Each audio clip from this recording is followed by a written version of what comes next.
विवेक जी, आप हमारे लिए अवतार बन के आए हैं।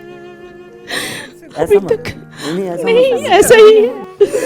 मेरे पापा तो घर घर करके ही सब कुछ भूल गए। और जितने भी चेहरे आपने आसपास बिठाए हैं, मैं बड़ी कोशिश कर रहा हूँ इधर देखूं उधर देखूं। हमने कभी बंदूक नहीं उठाई, हमने आगजनी नहीं, हमने तो पत्थर तक नहीं उठाया। आंखों में आंसू, कपकपाते शब्द। आज अनुपम खेर की आंखें आज तक के स्टूडियो में नम हो गईं। द कश्मीर फाइल्स के लिए आज तक से बातचीत करने आए अनुपम खेर विवेक अग्निहोत्री कश्मीरी पंडितों को अपने सामने देख भावुक हो गए, जिनकी जिंदगी को पर्दे पर उतारने में कई महीने लगे। आज उन्हें अपने सामने देख आंसुओं को रोक नहीं पाए। एग्जैक्टली। और जितने भी चेहरे आपने आसपास बिठाए हैं, मैं बड़ी कोशिश कर रहा हूँ इधर देखूं उधर देखूं, ना देखूं, चुरा रहा हूं। वो मुझे देख रही थी, मैं नजरें चुरा रहा हूँ। ना देखूं। मॉनिटर पे देखा तो उनका चेहरा, तो क्या बताएं आपको। और आपने दो लोगों की दो तरफा बातें की कि दूसरे लोग, शर्म आनी चाहिए उनको तो इस ट्रेजेडी को अभी भी नकारने की कोशिश करते हैं। डूब मरना चाहिए शर्म से उनको। उनमें इंसानियत नाम की चीज़ अभी भी नहीं है। वो भी बच्चे वाले हैं, उनकी भी बीवी बच्चे माँ बाप होंगे। वो कैसे बोलते होंगे, कैसे वो अपने घरों में अपने बच्चों को शक्ल दिखाते होंगे कि अभी बोल के आया हूँ मैं कि ऐसा हुआ ही नहीं था। वो कैसे जाते होंगे। वहीं फिल्म में राधिका मेनन का रोल निभाने वाली पल्लवी जोशी से जब हमने पूछा कि उन्होंने कैसे इस फिल्म को बनाया, किन किन लोगों से बात की, तो पल्लवी जोशी ने जो किस्सा सुनाया वो किसी का भी दिल चीर कर रख देगा। एक महिला थी, उनके पिताजी को गोलियों से भून दिया था और बॉडी हैंडओवर नहीं की, डायरेक्टली पोस्टमार्टम के लिए ले गए। तो उन्होंने बॉडी ली, उन्होंने कहा अंतिम संस्कार उनके करने थे। अपने खुद के पिता को कभी कोई विवस्त्र नहीं, किसी बेटी ने नहीं देखा होगा। तो कहती मैंने देखा था, क्योंकि मुझे उन्हें नहलाना था और जगह जगह गोलियों के निशान थे। पोस्टमार्टम करके जो बॉडी चीर देते हैं उसको ठीक से वो सिला भी नहीं था, ऑर्गन्स दिख रहे थे अंदर के सारे। ऐसे में किसी तरह उनके अंतिम संस्कार करके उनको तुरंत भागना पड़ा वहाँ से।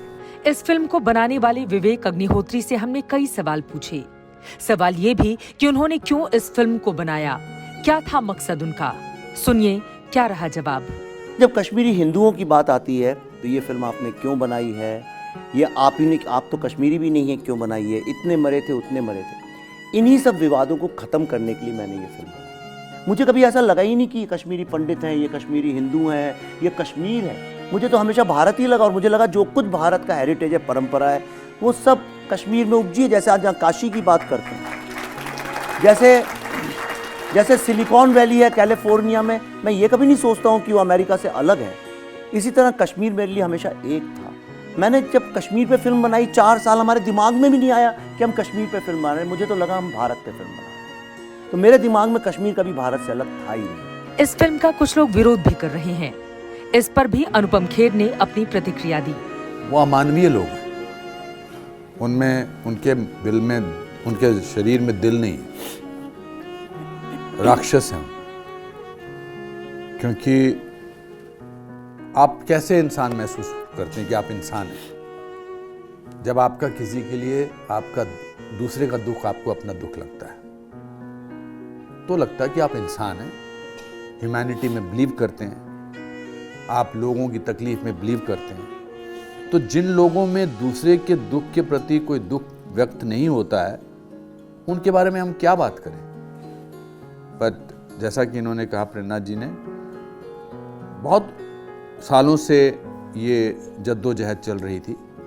आई must applaud the present administration and the government, जिन्होंने आर्टिकल 370 का एब्रोगेशन किया। ये आसान नहीं था, 70-60 साल से नहीं हो रहा था। जिन्होंने 35A का हटाया उसका, और प्रधानमंत्री का ऐसे बड़े मंच से बोलना, ये बहुत बड़ी बात है। और मैं बहुत आशावादी आदमी हूँ। मुझे लगता है कि चीज़ें होती हैं, देर ज़रूर होती है लेकिन होती हैं। तो आज जब हम यहाँ आंसू बहा रहे हैं, ये दुख के तो हैं ही, मगर उससे ज़्यादा इस बात के हैं कि हमारे दुख को किसी ने पहचाना। ये बातचीत तो द कश्मीर फाइल्स की टीम की थी, लेकिन आज तक के स्टूडियो में पहुंचे पीड़ित कश्मीरी पंडितों की तकलीफ भी हमने सुनी, हमने जानी। भावुक महिलाएं अपने आंसुओं के साथ बहुत कुछ बहा ले गईं। विवेक जी, आप हमारे लिए अवतार बन के आए। अभी तक नहीं, ऐसा ही है। अब ये दर्द पूरी सारी सरकार को दिख रहा है, दिखेगा, अभी तक नहीं दिखाता है। 32 साल हुए, अब इस चीज से कोई नकारा भी नहीं, क्योंकि ये हुआ है हमारे साथ। पता नहीं हम जाएंगे कि नहीं जाएंगे।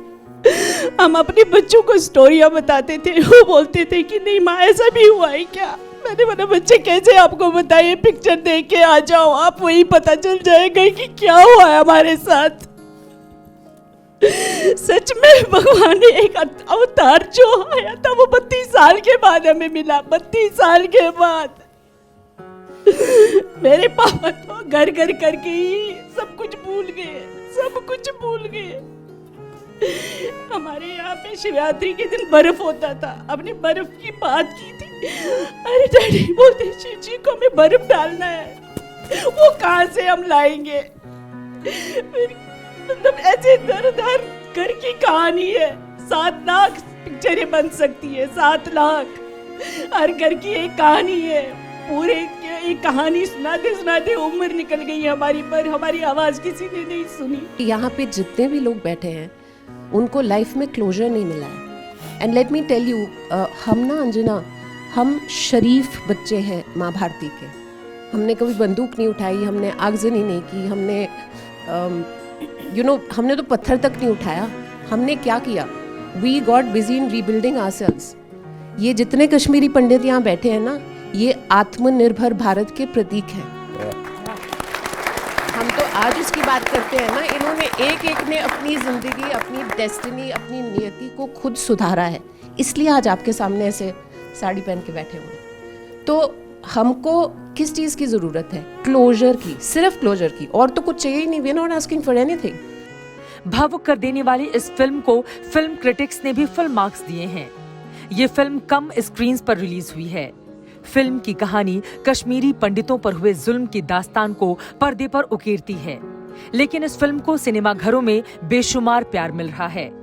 कम बजट में बनी ये फिल्म न सिर्फ रिकॉर्ड तोड़ कमाई कर रही है, बल्कि दर्शकों के दिलों को भी जीत रही है और हर गुजरते वक्त के साथ सफलता के नए कीर्तिमान बनाती जा रही है।